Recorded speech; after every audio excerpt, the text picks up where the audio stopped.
Welcome to the Functional Relations Podcast, where we set aside time to have engaging conversation. I had to swallow halfway through. Yeah, man. Just take a deep breath before, so you're gonna. Okay.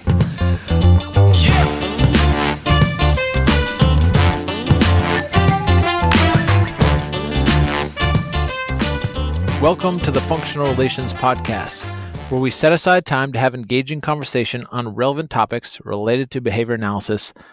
I'm Zachary Bird. And I'm Caleb Davis. Hey, Caleb, we're back. It's the first episode of season 2. Yeah. How you been, Zach? Haven't chatted with you since yesterday. yeah, I know it's been a while. I hope you've been well. I assume you've been social distancing. I have been social distancing, trying to do my part, as most people Your are. civic duty. Very good. I'm a good citizen. Yes, you are. So we have season 2 now. That means we actually did make it through season 1. Very good. And we decided, hey, let's do another one. And so, well, we kind of knew that. We planned it a little bit ahead, because why would you start a season 1 if it was going to be the only season, right? That would be lame. Yeah, there's some obligation. I think we kind of had to. So yeah, not that we that's didn't want to. We wanted to, but we also kind of had to. So yeah, it was kind of like one of those things. We set ourselves up, didn't we? You didn't want to get canceled after season 1, right? That's right. Yeah. So yeah, those are the worst shows, right? Yeah. The great thing is we kind of have control over it, right? So we're basically just choosing not to cancel ourselves. Yeah, exactly. Yeah. All right. Yeah. So some people already might have heard this if you were listening to our season 2 preview or trailer or whatever we called it. But for those of you who haven't heard that, season 2 is a little bit different. Yeah. So season 2, the theme is research to practice. Yeah. So really what that means is every episode we're going to have a topic. We're going to have one expert come on the show and talk about what we can take from what's been demonstrated in literature and incorporate it and improve our everyday practice as behavior analysts. That's really the idea, what we're going for this season. Yeah, so this theme actually came from some feedback we got from season 1, where someone was like, what I love about your podcast is that I can take something from every episode and kind of apply it. And that's something we were like, yeah, maybe we should focus in on that as a main theme. Right. So, obviously, for that reason, we really appreciate feedback. So that's super helpful that people are, willing to tell us what they like about the podcast. And that way we can, make changes to kind of give people what they want.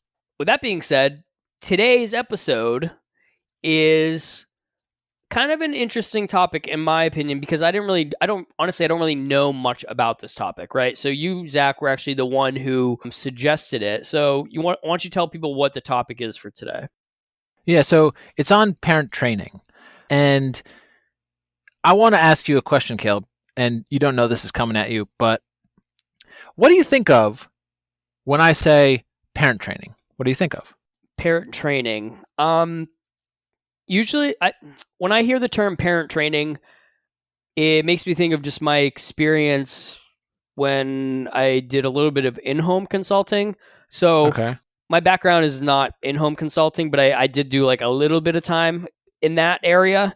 And yeah. I know that when you're doing in-home, you're obviously working closely with families. And sometimes there's a requirement as part of your service to also provide parent or family training.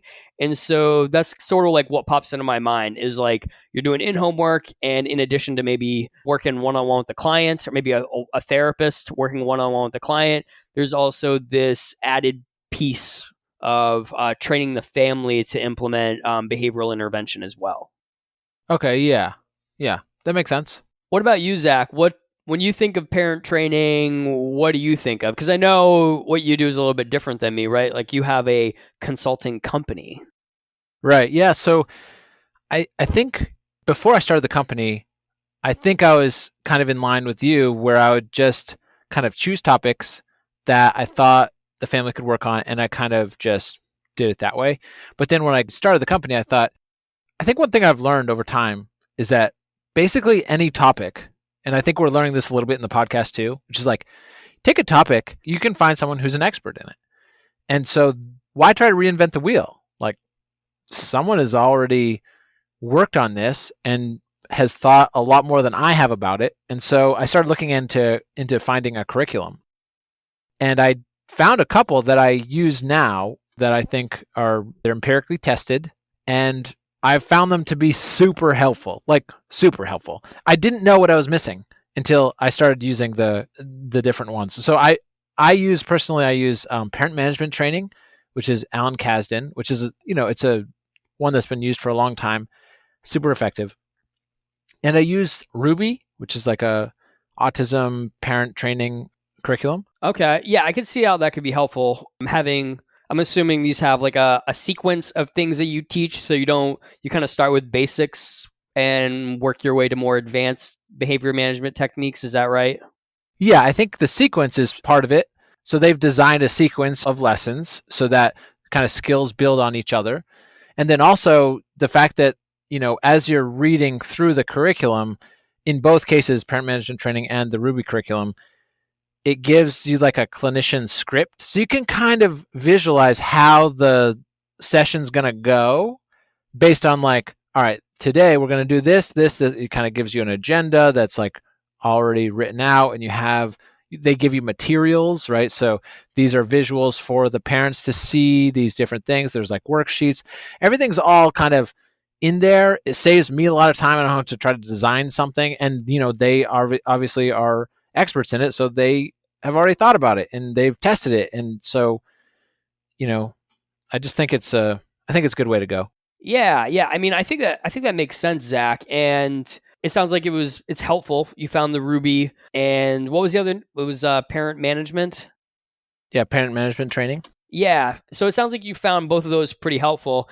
And what I think is also great about those, and probably the advantage over, maybe just using something like behavioral skills training on its own, is that those curriculums have been empirically validated, right? So there's like research out there that has shown that these are effective at training parents. So obviously, like that's good. Those are things we like to see as a field, like using things that have some research behind them.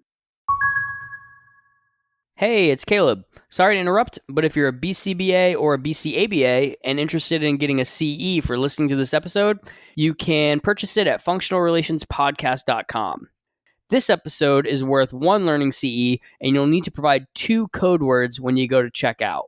The first code word for this episode is time. T-I-M-E, time. I was pretty bored, so I turned on this podcast to pass the time. Yeah, I think that's another huge advantage to using a curriculum, is that it's been empirically tested. So that's pretty cool. I think it might be time to go try to find someone who's done research in this area, who's an expert in the field in this particular area, and get some more information. What do you think? Sounds good. Let's do it. All right.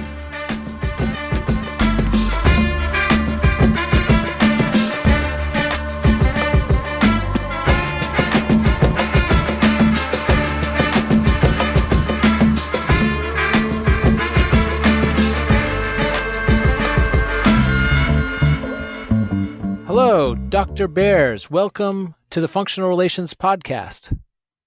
Thank you. Thanks for having me. Yeah. We are talking all about parent training, and you're someone who has done a lot of work in this area. We're hoping maybe just start out by maybe describing to us and our listeners what parent training is. Like, what are the components that make something parent training? And then maybe also sharing how you got into this area. What kind of drew you into this area of parent training? Sure. So to start with my kind of thought about what parent training should be, at its core, it's therapy that's designed to set up a parent or empower them, in my mind, to become the therapist for their child. Dr. Karen Bears is currently on faculty at the University of Washington in the Department of Psychiatry and Behavioral Sciences.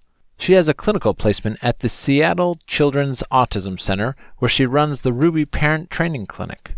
That we are teaching them the skills that allows them to do the work all day, every day to help support their child's skill growth, address challenging behaviors, whatever the target might be, but that we're really empowering them to be the therapist for their child. And our job is to be the conduit to that skill building. Oh, cool. Yeah. When we were reviewing some of the material, we actually noticed that parent training, there was maybe some confusion amongst researchers, and some people were talking about like parent support versus parent instruction or skill building. So where do you come down on that issue? Yeah, that sounds like an article that I wrote that yes. I think that's right. The different type. Yeah. So, and to kind of go back a little bit, that article came out of actually my own experience and my growth in this field. So I started as doing parent training for disruptive behavior in neurotypical kids. I was a PCITer, if you guys know, parent-child interaction therapy.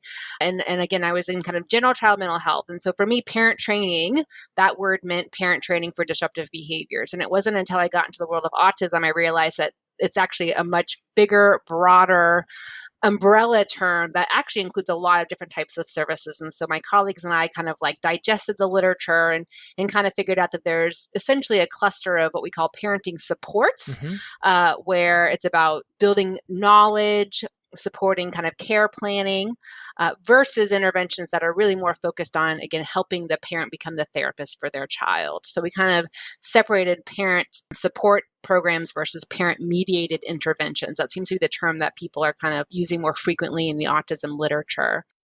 And so you'd put RUBI curriculum on the second one of those, right? Lots of instruction.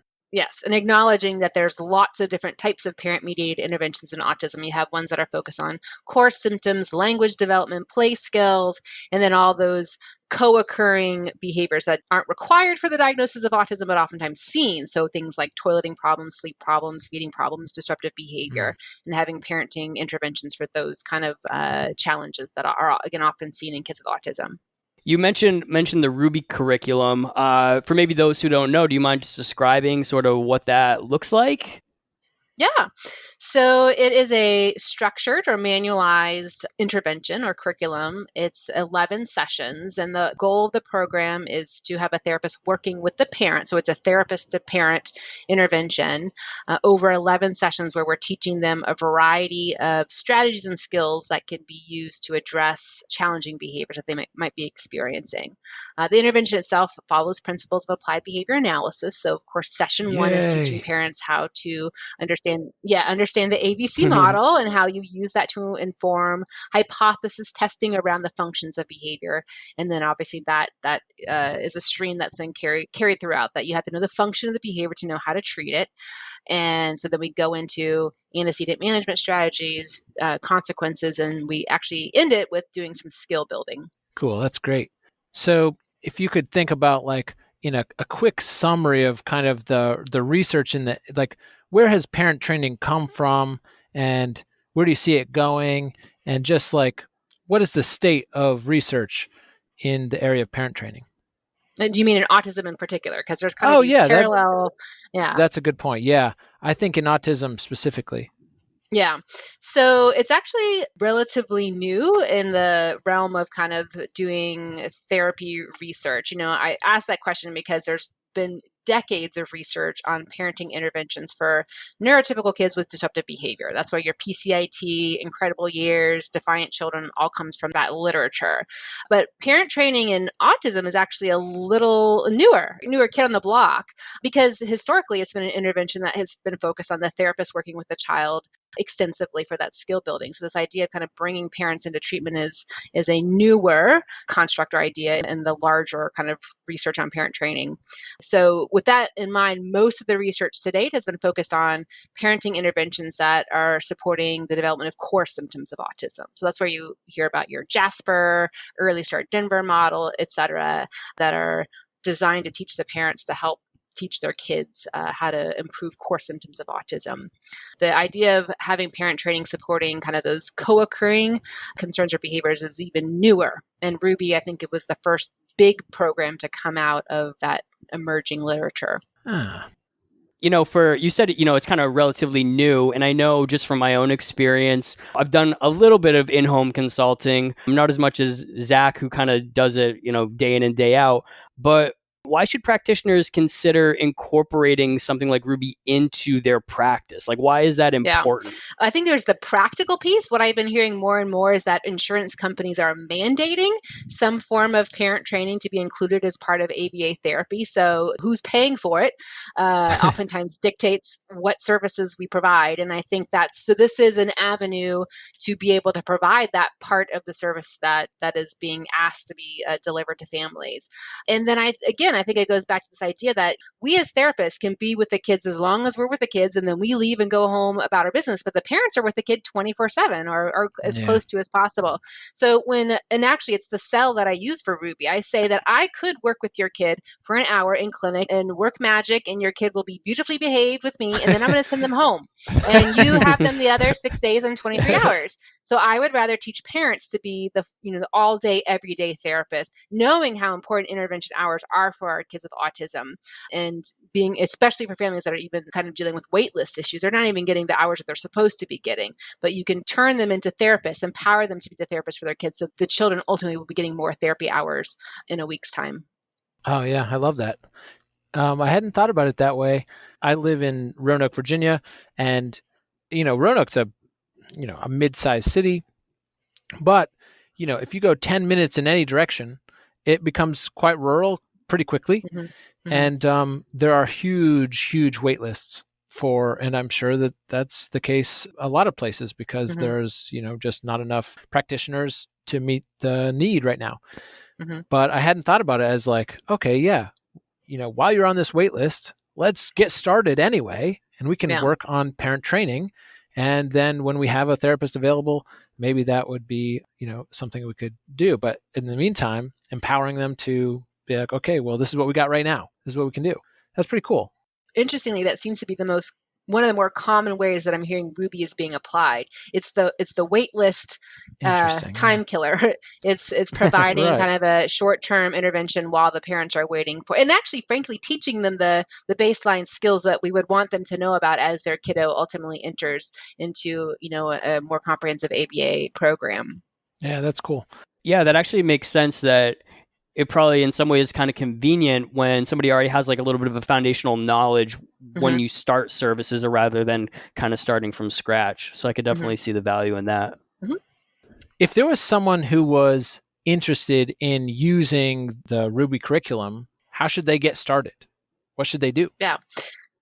Well, fortunately, we've made the program widely available. It's available through Oxford University Press. So at any point in time, someone could go. It's actually even on Amazon and can buy the manual. We have a clinician manual and then a parent workbook, and they kind of work in synchrony to deliver the curriculum. And the reality is we designed the program in a way that was set up for kind of easy and wide access. What's been interesting in our field as of late is that you see in the literature, there are these new evidence-based programs that are coming out, and they sound awesome and the research looks promising, but in order to deliver those interventions, you have to go through like months of training, and it's super expensive. And so there's kind of this roadblock to access around getting these evidence-based treatments. And so our research group, my colleagues and I, were very passionate about the idea of accessibility. And so we did not take the gatekeeping approach of like, you could only get it if you get trained through us. We wanted to get it out. And so that was kind of our push to get it published and accessible to the community. And again, none of it's rocket science. Any good BCBA should be able to pick it up and know what we're talking about. And so because of that, we really wanted to set it up that way, that any qualified therapist could buy the manual, read through it, and it's organized in a way that it should allow them from almost day one to kind of pick it up and run with it. Yeah, I agree with you about being able to pick it up on day one. What I really like about it is that essentially it has a script. If you do your preparation for your session, you read over the script, you really understand through the script, like, okay, this is what the session's going to be like. These are the things I should ask. These are the things we should do. And it has activities and it has videos that parents are looking at, watching, and then responding to. So these are why I find it a really valuable resource for people and why we wanted to put it on this podcast so other people would get it. Because like you say, it's not something where you have to go and get training. It's like you open it up and you're like, okay, I know what to do right away. Mm-hmm. Yeah. And I would add that the scripts are interesting. They're, the expectation is not necessarily that a therapist pick it up and they have to deliver it by reading the scripts. For us, the script is just kind of like a scaffold that therapists are welcome to riff off of, expand on, use their own words, use their own examples. But really the goal is that a therapist ultimately is following kind of the overarching goals. Session 1, you're introducing what we're going to be doing. Then you talk about how behaviors are learned. Then you introduce antecedents and so on and so forth. So that's really the structure that creates a kind of an organized flow for teaching the materials. And I guess the last thing I want to say is, the manual was not written for BCBA therapists. You guys know all this stuff. It was written for parents. It was written as the conduit for parents to learn this information and presenting information in ways that now, based on the research, we know parents can pick up and learn and apply and result in behavior change. I have a question related to that because, like you're saying, like it's obviously meant for parent training. Has it ever been used to train people like maybe direct care staff in school settings or other settings outside of just the home? It's funny you should mention that. I actually have a grant right now. We're actively doing the trial, which is looking to modify RUBI for schools, for professional school, and it's I'm in the state of Washington, the University of Washington, where there's a very big implementation science contingent that is all about how do you make interventions work in the real world. And so part of what we're doing is not showing up at schools and saying, here's the manual, do it, and let me know how it goes. We're literally starting almost from square one and introducing the curriculum so that teachers can tear it apart, tell us what would work, what wouldn't work, how it could be applied, how it could be taught. So it's kind of rebuilding the bones of the intervention in a way that could actually work in school, because we're having school personnel inform how it should work in schools. But yes, that is a project that is under the works right now.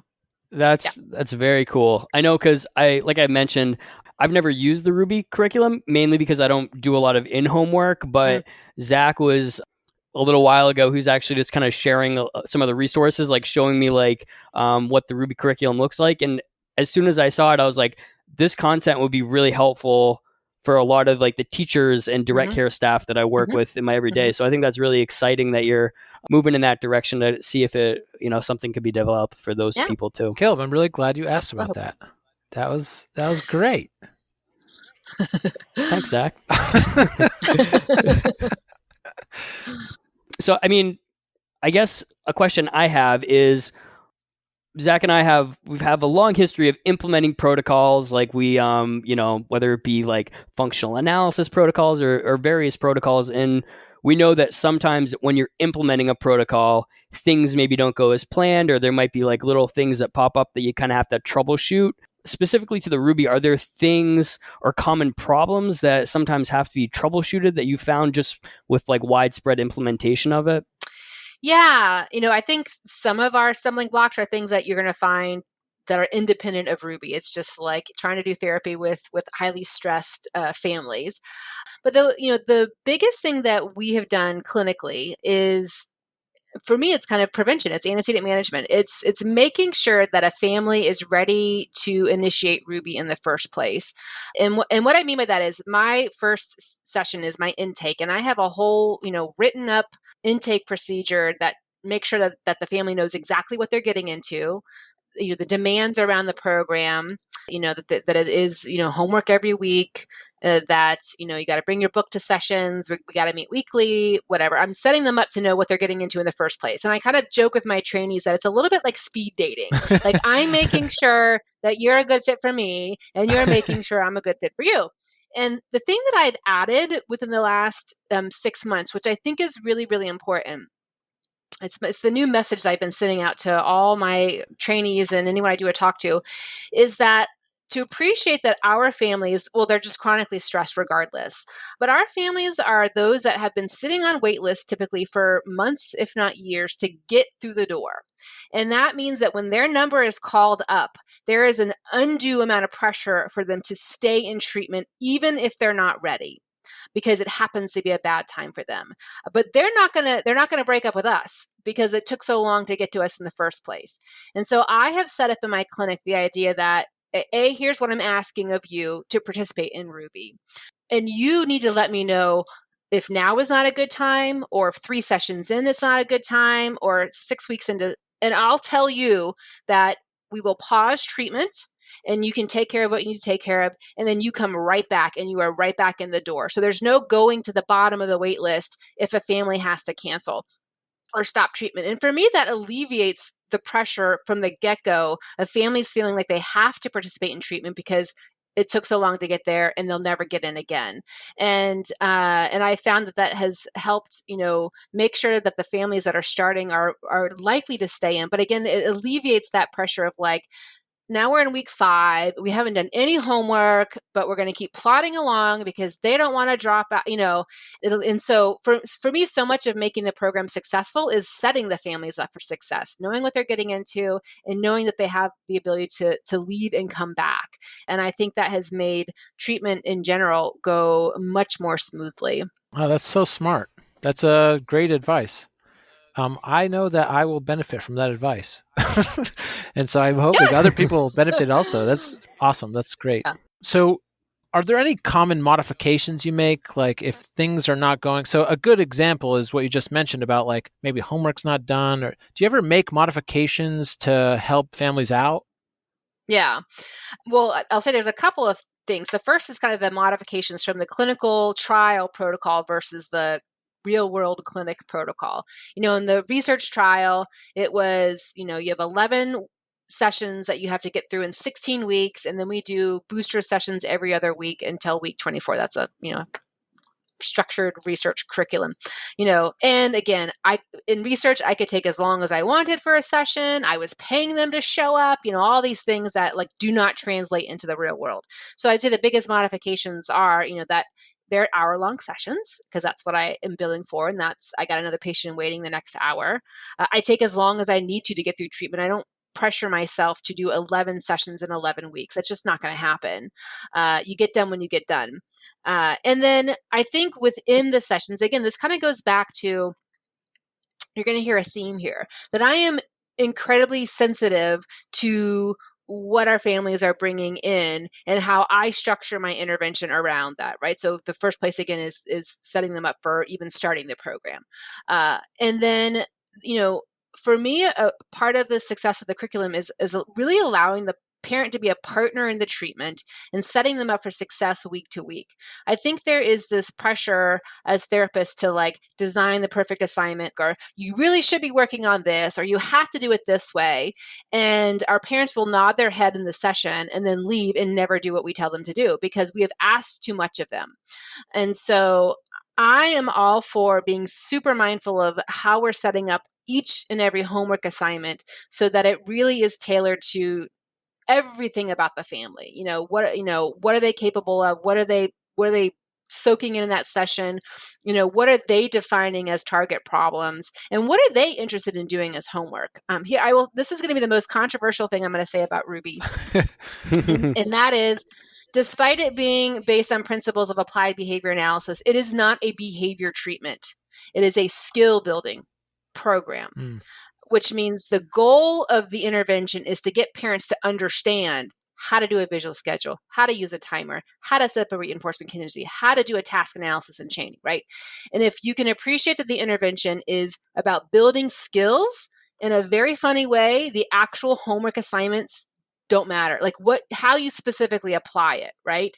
As long as you are having the parent practice the skill or principle. And that allows you to be really creative in how you set up the homework assignments. If I can give a really funny example, I was in teaching skills. I was teaching parents how to do, a task analysis and how you apply chaining to like teach a skill, and get to the end. I'm like, okay, well, what do you want to work on? And of course, this is a kid that needs to learn how to dress themselves and brush their teeth or whatever. And she said, I want to teach my kid how to tie off a plastic bag. So, grocery bags that had the loops and you can like cross and tie. And I'm like, oh, okay, well. And I said, let's do it. Let's do a task analysis. Let's think about, what step you're going to start with. Let's think about how you're going to introduce it. Or how are you going to set up structure times? How are you going to use naturalistic times? And I can feel okay walking away from that homework assignment because ultimately I am getting the parent where I want them to go, which is to teach them how to do a task analysis and chaining, right? So that if they can learn that, then they can apply it next week, next month, next year to pants and, brushing teeth or whatever. If you allow yourself to focus on teaching the skill, that allows the parent to lead in what they want to work on, which means they're going to be more likely to actually do it and practice and learn the skill, right? It's kind of a circular process there, but it's a modification. And what I would say is kind of against the grain of how we think about doing intervention, which is that we talk about what your problems are, and I tell you how to set your kiddo up to fix it, right? But that's very much driven by me as the expert in the room telling you how to do it. And I would argue that RUBI is successful because we really, truly set it up as a partnership between the parent and therapist and allow the parent to do a lot of driving around what we're targeting. And our job, our expertise is helping get them there. And they learn the skills along the way. And that, to me, that really is the goal of the program. Yeah, I like that a lot. That sounds really collaborative. Like, so basically you're not coming in there with it so rigid that it's like, we have to do it this way. You're kind of, like you're saying, kind of following the parent's lead and figuring out what matters to them. And then hopefully those skills that you're hoping to teach benefit them directly in what they're hoping their child can accomplish. Yeah. And I would argue, it sounds a little against common sense, but that's what we do. And what we get is super low attrition rates. So our attrition rate in the RUBI clinical trial was 11%, which means 89% of our families finished a 6-month intervention. Clinically here, my attrition rate is 14%. So 86% of my clinical families finish RUBI. That's awesome. And I think it's because I set them up to want to stay around, right? Because I'm working with them.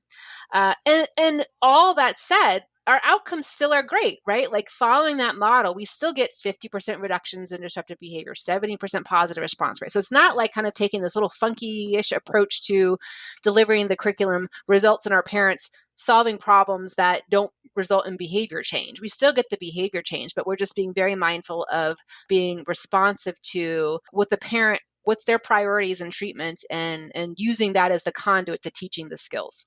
Yeah, like I think the idea of the tying the bag is a good one because it's like you're really just capitalizing on the motivation that the person has at that time to teach the skill, and then later on when they're not as interested in teaching toothbrushing or something, they at least have the skill. They know how to do it. So I like that. That's cool. I like to say if I've done my job really well, I will never see that family again, because they have learned the skills to do what they need to do. Now, what's interesting is along with kind of saying families can stop at any time and come back, I also have an open door return policy, which is that anytime you need a booster session, give me a call, let me know. And most of my families I never hear from, but I love the ones that come back because treatment is not another course of treatment. It's literally like 2 to 4 booster sessions, pulling out the behavior support plan.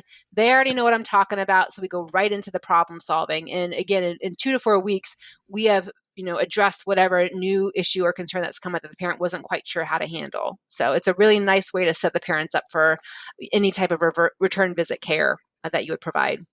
Yeah, a question that I have is when I was looking at the curriculum and it's so nicely organized and laid out, like from session to session, like what you're kind of scheduled to go over, is there ever a situation where you don't cover a topic if the parent was maybe not interested? Like, does that ever come up? No, there's been like rare occasions where clinical judgment, like if I had a parent that did PCIT, I'm not going to belabor session 5, which is essentially special time, right? I might kind of, say, I know you learned how to, set up a not, child-led play through PCIT or some other program. Here's just a refresher, but we can kind of move on. So if I know some parent has some like fully well-established skill, I might hold off. The reality is our parents come in and they're their experience with parent treatment is like zero. Like it's a rare bird of a parent that like has been through some course of parenting intervention that has set them up to be competent enough that like RUBI would be redundant, right? It's really, really rare. And so when that's the case, you could say any session has value, and there's always a way to kind of think about how you might kind of tweak it to apply. I had a really interesting conversation with it's a postdoc that we have here who is on her way to getting her, BCBA, she's got her PhD, very experienced, and she is working with a family with a really high functioning kid. And she was like, thinking about how do I do functional communication training with this family? And I'm like, you do. I mean, he may be verbal, but he whines a lot, or he's, verbally aggressive when he's asking for things, or he gets so mad when he's upset that he can't use his words. So yeah, functional communication training absolutely has a place for this high functioning kid with autism. It's just kind of making it work for that family. So yeah, the biggest question I always get is if you can switch sessions around. Can you? And the answer is no. Oh. No. Yeah, there's a rhyme and reason to the program. I mean, like obviously session 1 you need to do, right? You got to teach parents the ABCs and functions of behavior, but the program follows then that model, right? And I would say just kind of like practically speaking, doing prevention and reinforcement are kind of like the warm and fuzzy sessions, right? So they're nice ways to kind of like build rapport and like practice some kind of easier strategies that kind of gets the parent in the game before you hit them with planned ignoring and compliance training. It's hard when you have a kid that like, oh my gosh, this parent just needs to stop responding to this behavior, right? And you want to do planned ignoring like right away with them. But if you can embrace the program as a skill building program, then that allows you to follow the order, knowing you'll get to planned ignoring, but knowing you've also are tackling some of the easier and more kind of like warm and fuzzy sessions in the beginning versus like day 2, let's do some planned ignoring. That could be a lot. Even though it's totally needed for a lot of our families, that can be a lot for them to kind of take on, and it might be overwhelming and to the degree that they drop out. Yeah. I'm trying to think. The only case I've had where someone was like not interested in a particular session was the picture schedule one, or the structured schedule. They were like, oh, we already have a structured schedule. Yeah. But otherwise people haven't had an issue.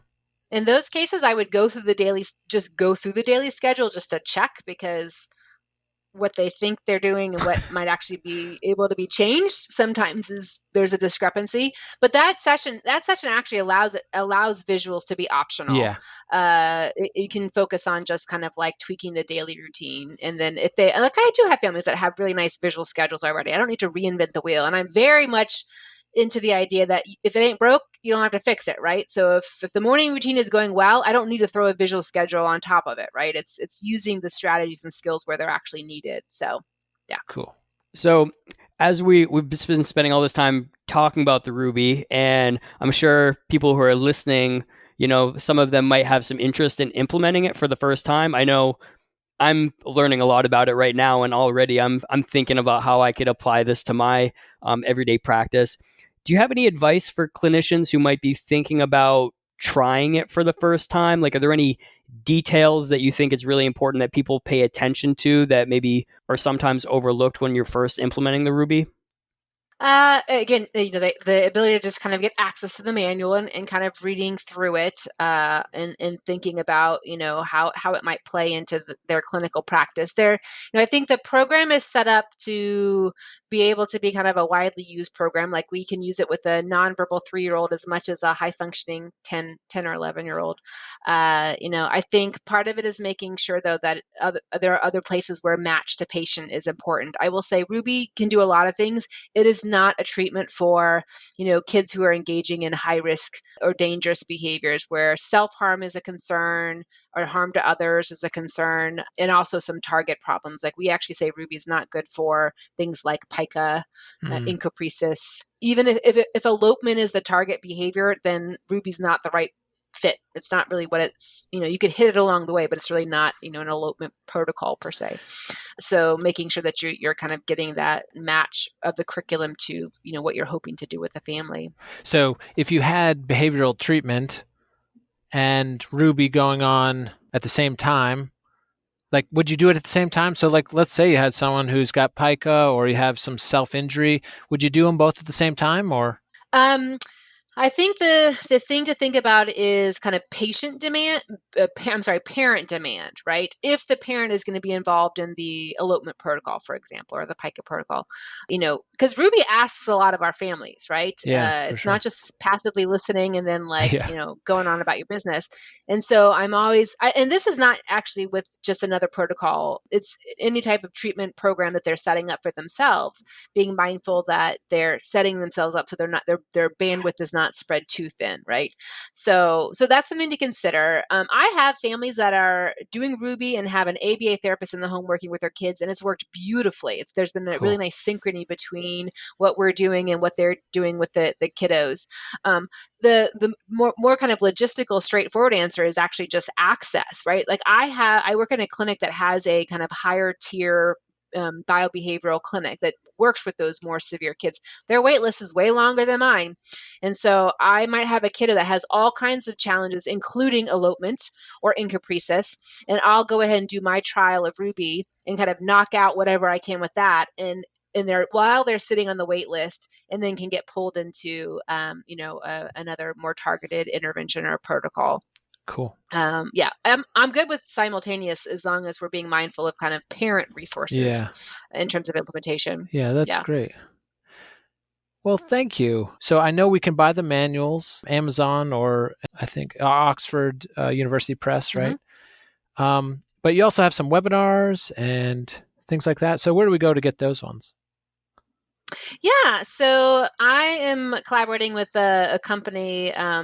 It's ABAC, and the website is abacinj.com, New Jersey, abacinj.com. And that's a company that provides all kinds of webinar trainings for BCBAs and other psychologists to get their CEU credits. And so I'm working with that company to do a webinar series of the RUBI program. It's a 5-webinar series. The first 3 webinars are kind of like RUBI 101, learning more about the research, the clinical implementation, problem solving.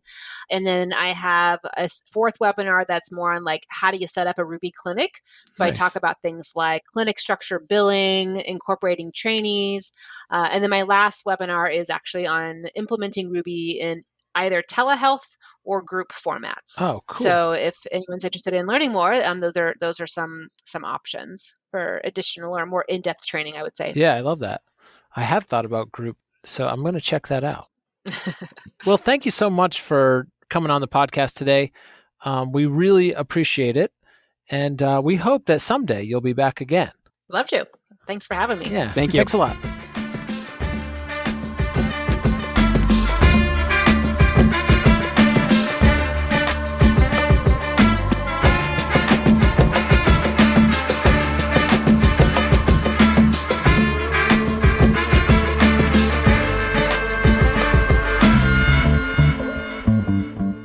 That was a really great interview with Dr. Karen Bears. Yeah, that was great. Thanks for coming, Dr. Bears.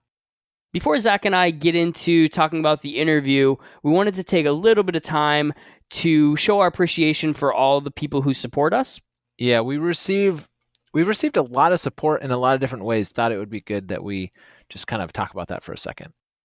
Yeah, so we obviously really appreciate when listeners leave reviews on Apple Podcasts or iTunes, or when you comment on our Facebook or Instagram posts, or even just sending us emails at our email address, which is functionalrelationspodcast@gmail.com. Yeah, and if anyone was interested in supporting us in more tangible ways, our Patreon supporters are the ones who are near and dear to our hearts. Yeah, Zach, and so maybe for people who don't know what Patreon is, do you mind just telling them?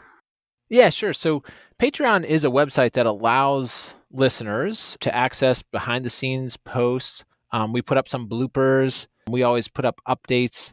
And we also send out small gifts to members who support us to show our appreciation. You can learn more about becoming a Patreon member at patreon.com/functionalrelationspodcast. We'll actually leave that link in the show notes if anyone is interested. But anyway, we really appreciate it. So, all right. So now let's move on to actually discussing the interview with Dr. Bears. Yeah.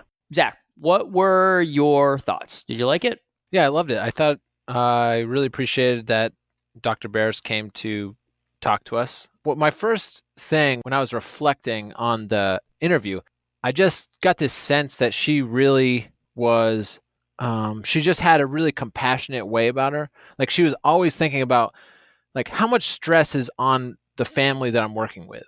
Like I need to be considering essentially the life that they're living. And I want to make sure that my parent training helps them. And I just felt like, I just got this great sense that she was compassionate toward them and the stress that they're, living with. Caleb, what did you think? Yeah, I mean, I thought very similar to you. I thought it was an excellent interview. She's very, very knowledgeable. Obviously, she's done a lot of research in this area, but something that I thought was really cool is like the RUBI is super accessible, right? So it's like not only like there's plenty of research on different things out there, but the fact that there's some really great research that's been done with this, but then also there's a tool that is so accessible to not only practitioners but parents. I thought that's just like a really valuable thing for our field. Yeah, people can get it. Basically, they can get it on Oxford University Press. You can buy it on Amazon, but get it from Oxford University Press. I mean, Amazon owns the world, and they don't need more of your money. So go to Oxford University Press and get it. It's actually, how much was it? You were looking at it today, actually, right? It's like $40. Yeah, I was looking on Amazon, but yeah, it was $40. Okay. Well, how much was it on Amazon then?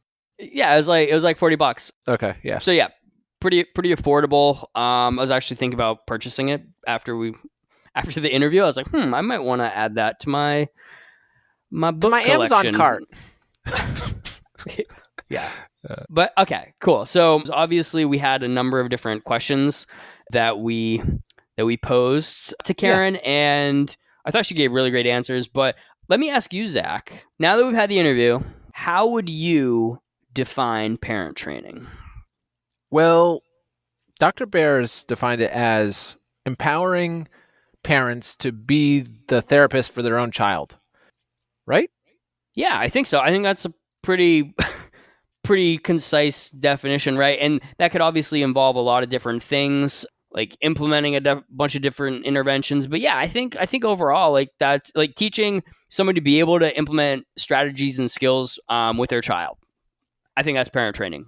Like she mentioned, like the other 6 days and 23 hours that they're not in the parent training, they basically they're responsible for caring for their child. So it's definitely a valuable thing, especially actually thinking about like people who are right now in the coronavirus thing where basically kids aren't going to school. Right. Yeah, exactly. So right now during the COVID-19 outbreak or pandemic, that is more true than ever, right? They're probably spending more time than, maybe their child isn't in school right now. Maybe they're at home when they generally would be at school. So yeah, definitely. Yeah. So right now, more than ever, I think we can appreciate the fact that parents are really challenged at times, and something like skill building and things like that can be super beneficial and helpful when they're, they have a lot on their plate. Yeah, absolutely. Speaking about like parents having a lot on their plate, I did like how she basically mentioned that she has put into her practice basically this idea that if parents have too much on their plate, she's not going to do parent training with them at that time, but she's not like putting them at the back of the waiting list or anything. She's just saying, it seems like there's a lot of things going on right now. Maybe right now is not the perfect time to do it. So let's set it aside for a bit. You're not going to go back on the waiting list. You can come right back in whenever you're ready, because it is a lot of work. Like if you look at the RUBI curriculum, it's like there's homework every week. It's a big investment. And so I did like the way that she talked about the way that she implements her waiting list and makes sure that parents, because they always do have a lot on their plate, that her parents are ready to get going when they do it. Because I think that's important. Hey everyone, it's Zach. If you've been listening to this whole episode and you're interested in getting a learning CE, the second and final code word is spoon. SPOON. Spoon. I eat my cereal with a spoon. Spoon. When you finish the episode, head over to functionalrelationspodcast.com to purchase your learning CE. Oh, and also, if you're in need of ethics CEs, you can get 2 ethics CEs for any of our episodes from season 1. Did you have any thoughts about using a curriculum like this in our everyday practice as ABA practitioners? Yeah, definitely. I mean, I think that was like one of the things that stuck out to me most, Zach, was obviously if you're doing in-home consult, a lot of insurance companies require that you do some sort of parent training. And to me, having a curriculum that kind of outlines exactly what that looks like just seems super helpful to the everyday practitioner. I don't know. I mean, you use it, right? Like, how is it helpful? Yeah, I mean, I just like how and it's going to sound like we're doing like an infomercial for for RUBI, which is not the case. I think we just want to have people have resources, and there's really no better $40 you can spend, because when you open up the book and you realize like all this stuff you don't have to make because it's already made for you, it's just so helpful to have that stuff available to you. And so to me, it's just like efficiency. It's just a no-brainer. Yeah, something also, Zach, I didn't really think about this until we were chatting with Karen, but the idea that RUBI is used when people are on the wait list, like I didn't really realize that was a thing, right. But yeah, she made it sound like that's smart. One of like the most common ways it's used, right? So like maybe while somebody's on a wait list, they're waiting for direct services in their home, maybe they can get those 11 sessions of parent training while they're waiting. So at least they have something, right? So they're at least, can start to implement some strategies to be helpful while they're waiting to get those services. Yeah, because the wait lists, we talked about it was like wait lists can be really long. And I thought that's really smart, because you could imagine a family who has these 11 weeks of training up front. Once a therapist goes, you have an RBT or whatever, go into the home, it's going to be a different family, right? It's like these folks have already invested time up front. I just feel like that foundation would really help. And so it's not like you've been waiting on a wait list for a long time and then someone goes in and tries to teach you a bunch of stuff and teach your kid a bunch of stuff. And it's just like, no, it's a nice gradual way. And when the therapist starts, it's a great foundation to have. I thought it was important to have the discussion around kind of like the common problems that Dr. Bears mentioned that people run into when they're kind of doing the RUBI curriculum. Did any of those stick out to you as far as like things? I feel like there were a lot of things in the interview that we hadn't thought about, but was there anything in this kind of topic that you felt like? Yeah, one of my favorite comments was she compared the process of like figuring out if you want to start RUBI or not to the concept of speed dating, which I just thought was hilarious. And what she meant by that, it was like being upfront about expectations, right? So I think you already mentioned, Zach, when you're implementing RUBI, it's a lot of work, right? And so I think, families, they're already stressed. They already have enough going on. Making sure that families like sort of know what they're getting into, making sure they know the expectations, and then making sure they're on board with it, right? And if they're not, that's fine, right? Like being understanding about that, but making sure a family knows what they're getting into and make sure they're ready to kind of make that commitment. And it sounds like, if you don't do that, you might run into a problem when that happens, right? So maybe somebody's not able to fulfill the expectations, so the training actually doesn't go as planned. Yeah, I think it seemed like her main focus was like, let's see what we can do to give our families the best shot at being successful. It seemed like that was what she was after. Yeah, exactly. And I think when she described also some of the modifications you might have to make to the protocol, that also kind of aligns with her philosophy, I think, right? So she kind of talked about the difference between like what they did in the research versus what the real world looks like, right? And so obviously the research demonstrated how effective this is, but in the real world, maybe you don't have more than 60 minutes at a time, right? Maybe you're limited to a 60-minute session, and if you don't get through everything, that's fine. Maybe you add another session. Like you can be flexible in the sense that if you need more time to get through the content, that's okay. Yeah, and I think that's right, because actually in my work, I often will spend a couple weeks on a section, so I actually don't run through them in 11 weeks or whatever. because, sometimes we just want to spend extra time.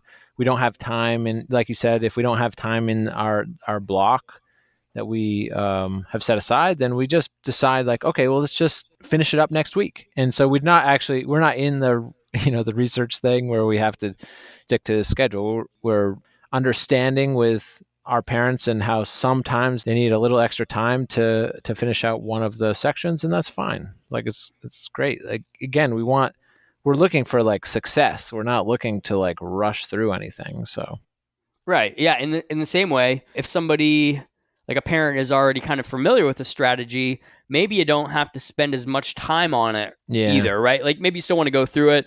The example of like visual schedules, maybe somebody already has a visual schedule up and running. So maybe you still cover the content, but you're not going to have to go as in depth as maybe you would with somebody who has never used a visual schedule before. So I think that's maybe I think she said like take a peek at it, see if there's any adjustments you'd make, because maybe just making some adjustments, putting some highly preferred things after the low preferred things or whatever, just make some adjustments, but you don't have to necessarily spend all the time on it. For our question about like, sometimes there are small things that matter a lot with curriculum or whatever. And we asked, are there any small details that might be overlooked that are kind of important? Did you take anything away from that particular conversation that you thought was valuable? Yeah, I think definitely one thing to consider is that, this manual, I think, is written in a way that, BCBAs and people who have had behavioral training shouldn't really have a hard time picking it up, right? It's like kind of, it's Absolutely. pretty, that's the idea. It's like, it's kind of meant to be like, you open it up and you kind of like hit the ground running with it a little bit. So definitely, if you buy the manual and check it out, there's probably some pretty good stuff in there. But, in addition to that, the point about like it's not meant to treat severe behavioral issues, right? Right. So things like elopement, Pica, the list could go on. Like self-injury, I think was mentioned. Sure. Yeah. So she was pretty clear about that. RUBI's not designed to treat those things. Not that you might not be able to include RUBI along with behavioral treatment, right? But I think her again, kind of, it all came back to like what's doable for parents, right? And I think that could be a lot if you kind of like, had RUBI going and then at the same time you're doing like intensive behavioral treatment. I don't know. What were your thoughts on that? Yeah, I mean, it's not a treatment for severe behavior issues. RUBI doesn't have a protocol to run an FA and do a functional behavior assessment. That's like not what it's designed for. It's designed to build skills around the kind of common problems people see on a day-to-day basis. So that was one of my things that people shouldn't overlook, that could easily be overlooked, where we think like, oh, it didn't work because the person's still engaging in, X behavior. And it's like, well, that's not really what it's designed for. Yeah, that's not what it's for. Right.